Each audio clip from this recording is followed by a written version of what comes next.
Somehow, the idea had taken over, though, and the Bridgefinders had turned their backs on a large amount of their power. "Why do you ask? Still looking for proof of your magic idea?" Marcus asked in return, his voice low and tired. "No, just something that occurred to me when I closed Oakhart's journal. I heard the echo of the book slamming closed, and it just occurred to me," Sendon trailed off. "The answer is, we don't know.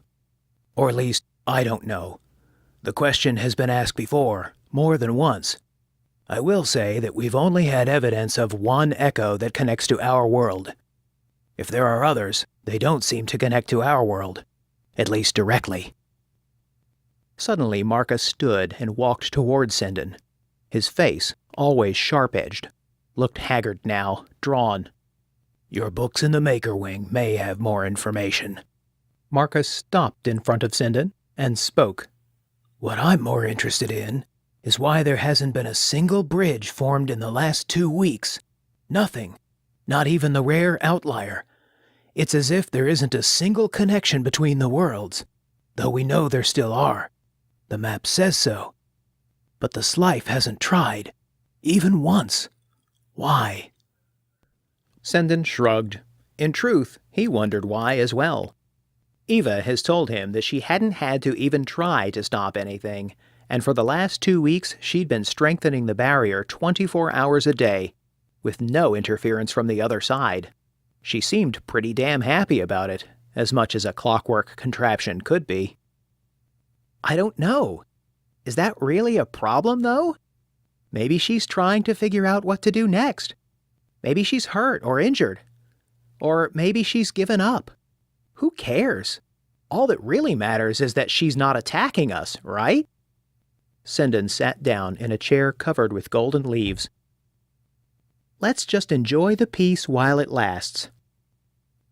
A snort was Marcus's only reply at first. Shoulders hunched, Marcus stalked toward the door to leave the barrier room. "Peace? Sendon, there is no peace, ever. One way or another, this is all going to have to end."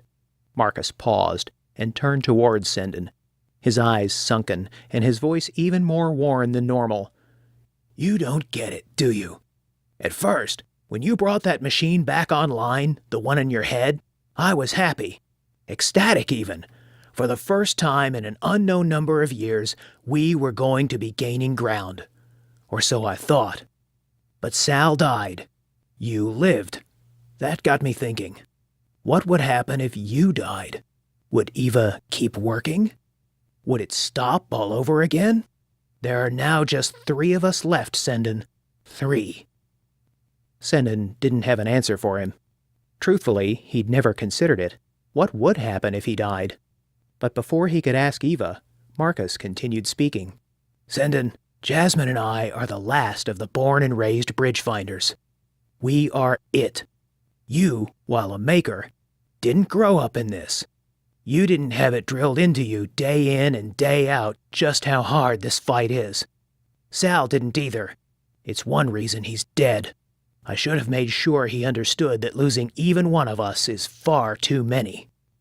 And you, Sendon, you don't understand any of it. You mock our traditions, push us to things that are out of bounds, want us to believe in things that can't be true. Magic? Other worlds besides the Slifes? You treat this like a game. This is for the very damn survival of the species, and all you can think of is hypothetical nonsense." Marcus spat the last words at Sendon, leaving him surprised at the venom behind them. "You brought us a reprieve, Sendon, but I wish beyond measure that you hadn't come to the Red Orchid that day, that Grelnot hadn't found you when he did. I wish you'd never become one of us. I thought having a maker would fix so many problems, but all it's done is give us a breather at the cost of what it means to be a bridge finder." Grimacing, Marcus paused, his mouth snapping shut, and his eyes shooting a look of hate that surprised Sendon to the core. The door to the barrier room slammed behind him as Marcus left, leaving Sendon to stare at the board himself and wonder what was coming next.